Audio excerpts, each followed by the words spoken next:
Welcome to Generation Truth Podcast with Carey and Rebecca Charles, where we declare the Lord is good, His mercy is everlasting, and His truth endureth to all generations.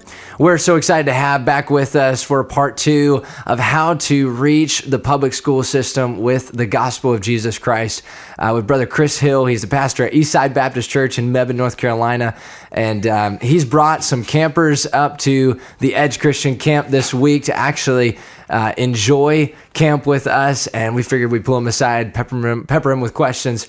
Man, the first episode, phenomenal. Just diving into the first aspect of how to get into or work your way into maybe starting a Bible club eventually, or something where you can get the gospel of Jesus Christ into the public schools. And the first one was really just starting to learn how to serve. So I'm curious, you talked about getting your church involved. Okay. How in the world did you get your church to actually do that? Did you just okay, Sunday night, if you want to be involved, you want to help out with some mulch at the public school system, raise your hand? Or did you do a sign-up sheet? Or did you have some backlash from that? Some people don't want to be doing that. I think they think you're crossing, church shouldn't be involved in the school system.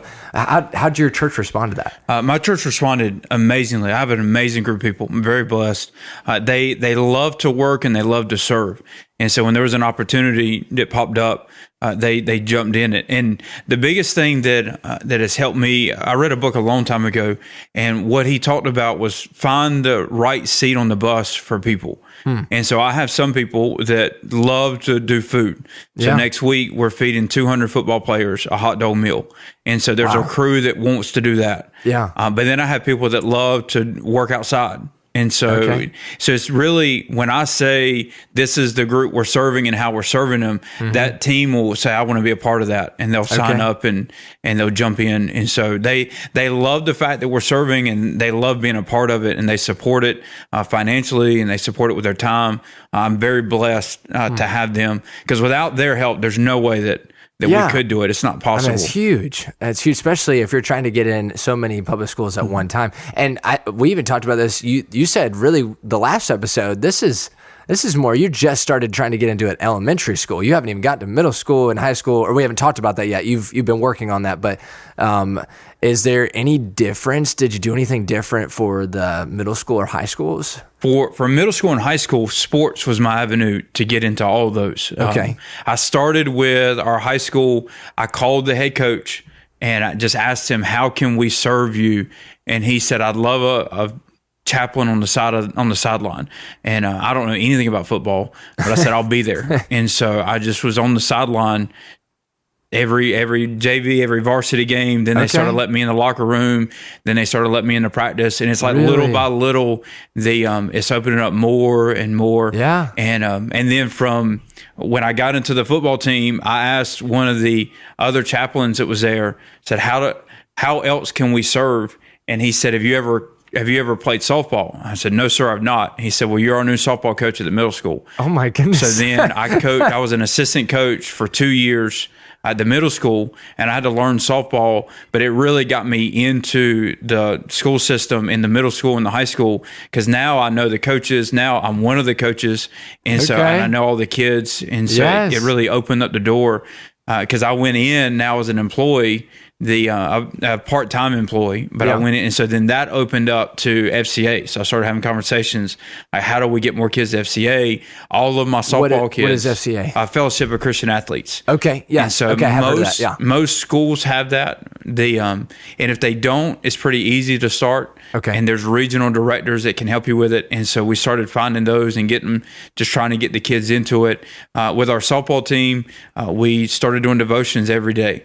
And so every day at practice, a different athlete would do devotions, and that kind of started spreading through the school. Okay. So sports was our biggest thing. Then once we got in with sports, then we went right back to what we know to do, which is serve food and taking care of the teachers and the coaches, and just showing up over and over and over again. So, we've been talking about a lot of serving, a lot of hard work. Obviously, you got shared devotionals and stuff with the football teams and stuff, but how do you get to that Bible club level? So in your middle school and your high school, if you have a teacher and then a teacher that'll host it, that just means lets you use their room. and you have a student that wants to be a part of it, then you can get a FCA started pretty easily. And Fellowship of Christian Athletes, the way that they run it is a little bit different, or the way we do it. We have the students lead it.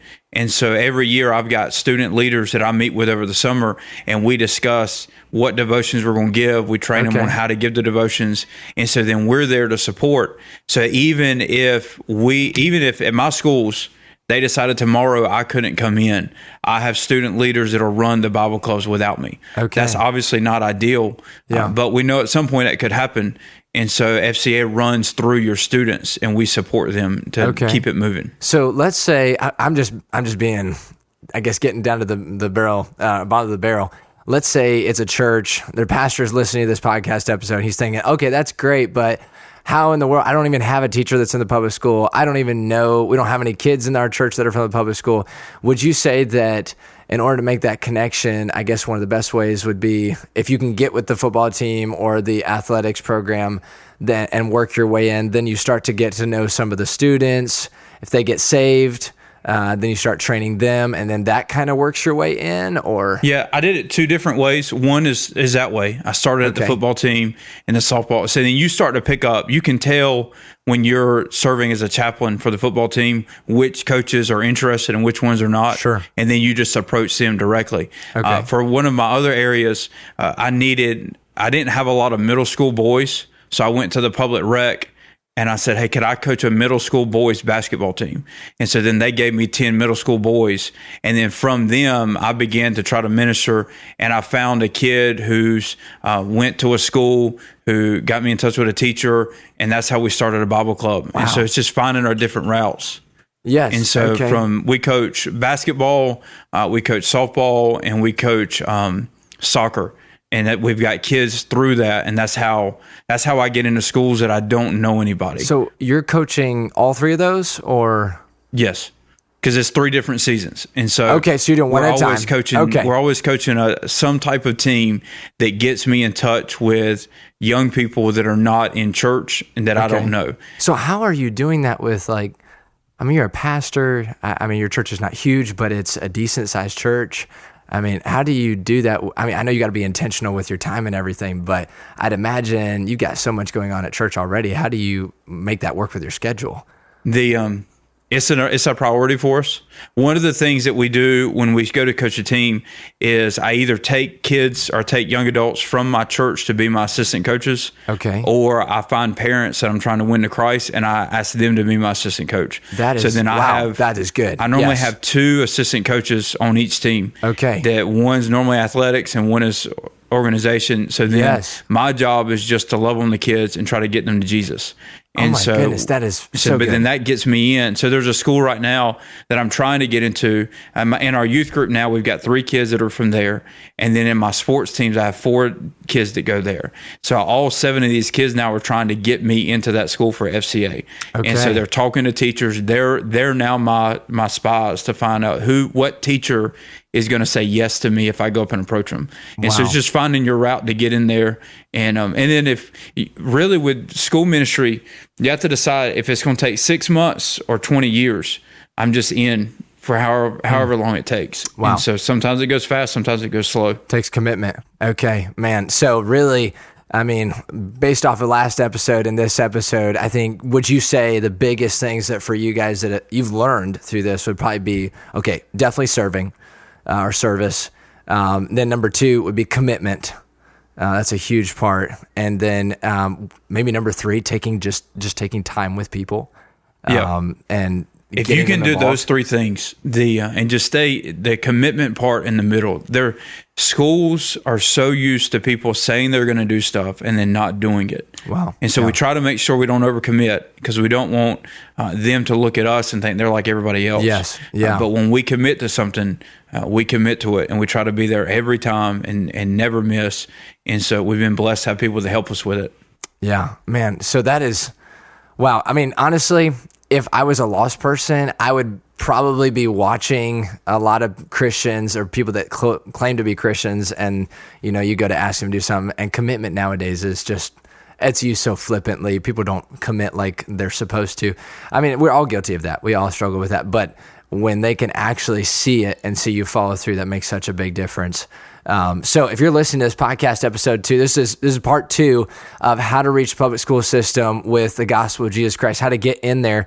The last one was really focused on serving. This one's focused more on commitment and taking time with people and working that relationship, developing that relationship, not to use people, but to get them involved and let them experience what it's like to serve Jesus and get to know Jesus, and then get trained so they can give and point people to Jesus.